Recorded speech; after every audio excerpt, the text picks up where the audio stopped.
Welcome to the SMACK-ETH DOWN, the YouTube series that fills your Rudy Poo candy asses with the knowledge of your favourite wrestling events and also how many finishes were performed during the show. In today's video, we are covering WrestleMania 15. WrestleMania 15 is a night that showcased the start of an incredible trilogy of matches between The Rock and Stone Cold Steve Austin, Butterbean, the boxer, ending a man's career, and The Undertaker literally committing a crime on live TV. But we're not here just to talk about that. We're here to talk about the finishers. How many finishers were they? My name is Wonderboy, and this is the SMACK-ETH DOWN. Let's go one-on-one with a great one. What does everybody want? What does everybody need? Yes, you're right, a hardcore championship match to kick off WrestleMania. This match features Al Snow, Hardcore Holly, and Billy Gunn. Al Snow known for his snowplow, Hardcore Holly known for his Alabama Slam, and Billy Gunn for his Fame Asa. Some highlights of the match include Billy Gunn getting absolutely yeeted in some steel steps, the use of a box of Gatorade, a broomstick, a hockey stick, a head, a table, and a finisher! Finisher number one of the show, Billy Gunn kicks us off with a Fame Asa onto a steel chair, which is absolutely brutal until Hardcore Holly, using a chair, takes out Billy Gunn to pin Al Snow and win the Hardcore Championship, our first title change of the night. Next up, we have the Tag Team Championship match. This match features Owen Hart, Jeff Jarrett, D'Lo Brown, and Test. Owen Hart known for his sharpshooter, Jeff Jarrett known for the stroke or his figure four leg lock, D'Lo known for his frog splash, and Test known for his big boot. This match was just a storyline filler match with the premise of the match to show the disarray between D'Lo Brown and Test. This match features a finisher! Finisher number 2 happened shortly into the match with Owen Hart setting up the sharpshooter onto Test. The highlight of this match is the very end of the match with Deborah, Ivory, Terry Runnels, and Test causing a scene while D'Lo gets pinned. D'Lo causes a brawl with Test after the match, and sadly nothing exciting happens. An unconventional match for WrestleMania with a boxing persona fighting in a genuine shoot match versus Bart Gunn, who was a WWE wrestler at the time, and he also had a background in boxing and won a Brawl for All tournament. Bart Gunn was known for his bar end, and Butterbean, well, being a boxer, was known for his knockout punch.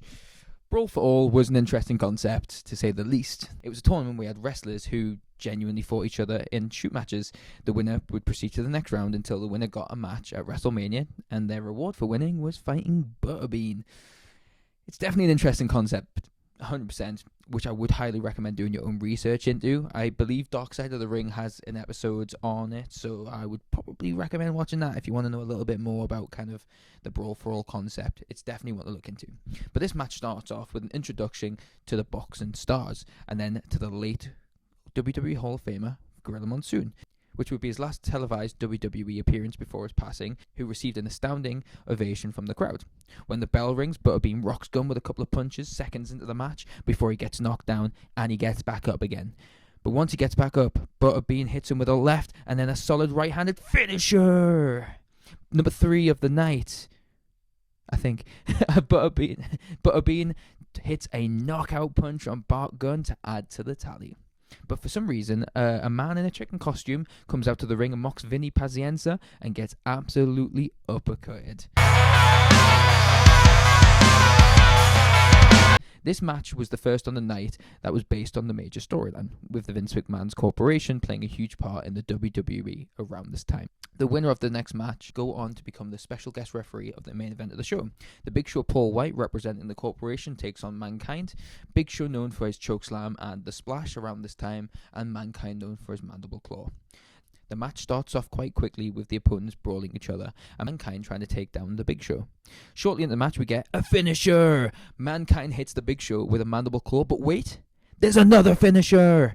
Mankind hits the Big Show with another mandible claw after he breaks out of the last, but wait, another finisher from Mankind. Big Show breaks out of his second mandible claw, and he goes in for the third time with Mr. Socko. He hits Big Show with a low blow and breaks him down to his knees, but Big Show slams himself off Mankind. The Big Show batters Mankind with a chair, but he is warned he will get disqualified by the referee. He sets up 2 chairs and we get Another finisher. Number 4 of the match. Big Show hits Mankind with a chokeslam onto 2 chairs and loses the match by disqualification. Post-match, Vince McMahon comes to the ring, has a little shouty shout at the Big Show and slaps him, but Big Show does not take that lightly. He knocks out Mr. McMahon onto the ground. Oh, you didn't know? Your ass better call somebody, cause this next match opens with his iconic promo from Road Dogg Jesse James to get the crowd riled up. Val Venus enters the ring and does your standard Big Valboski promo. Goldust follows with the Blue Meanie and Ryan Shamrock, Ken Shamrock's little sister. Then Ken Shamrock makes his way to the ring. Road Dogg known for his pump handle slam, Goldust known for his shattered dreams, Shamrock known for his ankle lock, and Val Venus known for his money shot. The opening of this match starts off with each of the 4 trying to take on each other until there's only Road Dogg and Shamrock left in the ring. This match showcases the old style Fatal 4-Way eliminations where you have to tag in your opponents, which when you watch it back now, it's a little bit strange because you don't really tend to get these matches in a modern day Fatal 4-Way match, but it is definitely a fun rewatch if you haven't seen this kind of match type before. The match alternates between the 4 opponents until we get a finisher. Road Dogg hits a pump handle slam on Val Venus before we get another finisher. Ken Shamrock sets in an ankle lock on Venus too, but he gets to the ropes for a rope break. Shortly after this, Venus and Shamrock battle down the ramp before they both get eliminated via count out. Shamrock makes his way back to the ring and absolutely destroys both Goldust and Road Dogg. Once they recover, Ryan Shamrock distracts Goldust and Road Dogg wins via a body slam reversal pin. The next match on the card is Kane and Triple H, another match a part of the Corporation storyline, which Kane was a part of. Triple H was a part of GX during this run. Kane was known for his chokeslam and the Tombstone Piledriver, and Triple H was known for his pedigree. This match came off the back of Kane blinding China and Triple H repaying the favour to Kane. This starts off with the same man dressed in a chicken costume from the Butterbean match. Kane turns round, absolutely beats him up a little bit and reveals it's actually Pete Rose. He takes Pete Rose to the ring and hits him with a finisher. Kane finishes his entrance and the DX theme starts to play. While Kane is waiting, he's hit with a low blow by a Triple H. The match is taken outside the ring and Kane is thrown into the steel steps. The match makes its way back to the ring and back outside the ring, and Kane drops Triple H onto the barricade and into the Mean Street Posse, who are actually sat in the crowd. This match gets back into the ring with back and forth action until Triple H knocks Kane down with a jumping knee strike to the face. Chyna makes her way back to the ring before Kane attempts to hit a Tombstone Piledriver, but Triple H attempts a pedigree too, but they both fail.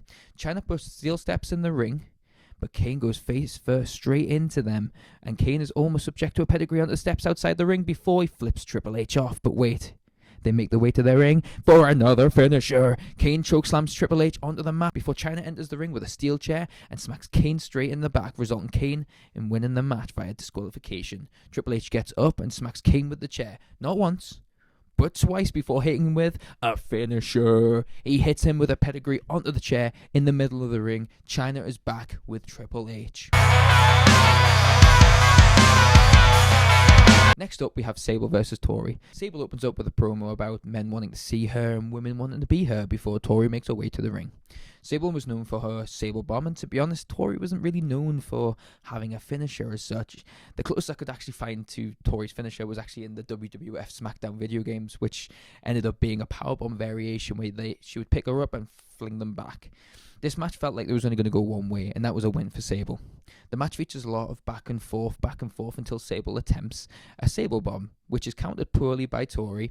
Tori gets up Sable for her Sable Bomb, but unfortunately, an interference from Nicole Bass stunts her path, and Sable hits Tori with a finisher. Sable Bomb to Tori with a 1, 2, 3. Sable wins the match. X-Pac versus Shane McMahon. The European Championship match is up next with X-Pac and Shane McMahon. X-Pac, as part of DX, was known for his X-Factor finisher, and Shane was known for his Coast to Coast. This match continues with the Corporation storyline, with the two factions colliding once again during this event. Shane is led to the ring by Test, and X-Pac is ambushed by Gerald Briscoe and Pat Patterson, before he escapes and chases Shane to start the match. As you would expect from X-Pac and Shane McMahon, this match is filled with high energy. Test makes the match difficult for X-Pac by attacking him throughout the match. A big part of this match is seeing both men absolutely wallop each other with a belt. Triple H makes an appearance and Chyna causes a distraction. Triple H drags Test out the ring before X-Pac hit a finisher. Triple H enters the ring and hits another finisher, but this time on X-Pac, and turning on his fellow DX member. Shane is dragged on top of X-Pac and Shane retains his title. A huge moment in the show. X-Pac is beaten up by Test and Triple H before the rest of DX make their way to the ring and they get beaten up too. The corporation is taking over WrestleMania 15. However, the lights go out. And Kane makes his way to the ring to get his revenge from earlier. He chases down DX and he chases them out of the arena. The Undertaker, as part of the Ministry of Darkness, takes on the Big Boss Man, who's part of the corporation. As you can tell, around this time, WWE absolutely loved their factions, and they still do. The Undertaker known for his Tombstone Piledriver, and the Big Boss Man known for his Big Boss Slam.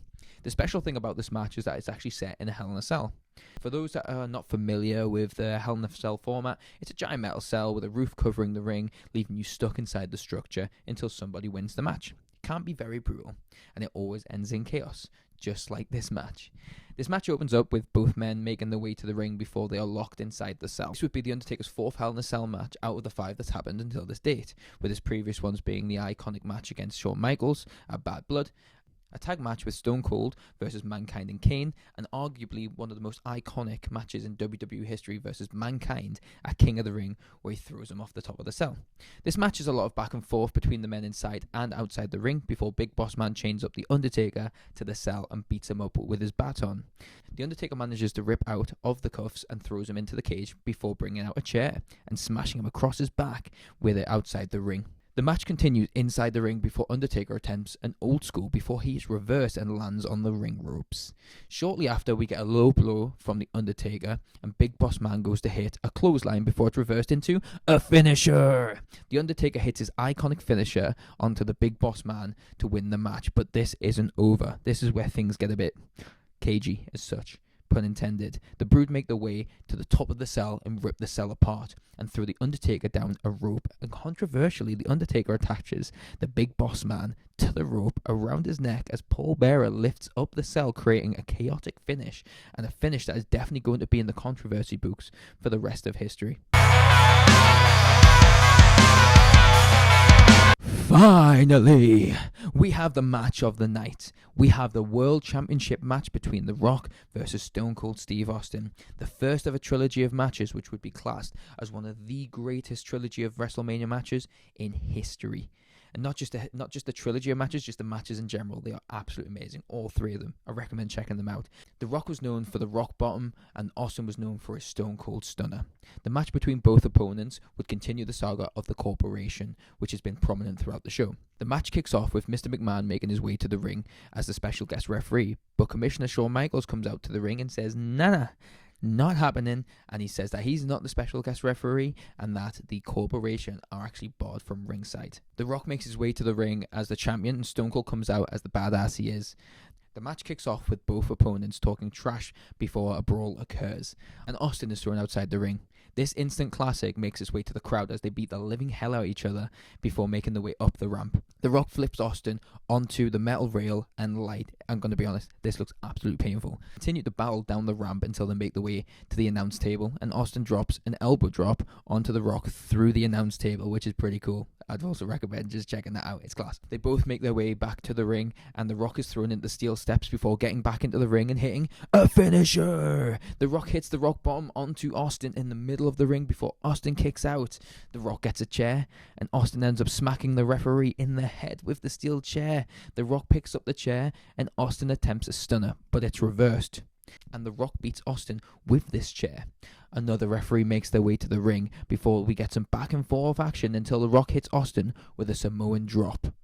Austin kicks out of the pin. The Rock gets up and hits a finisher, but this time it's on a referee who is out like a light. The Rock gets up before Austin hits a finisher.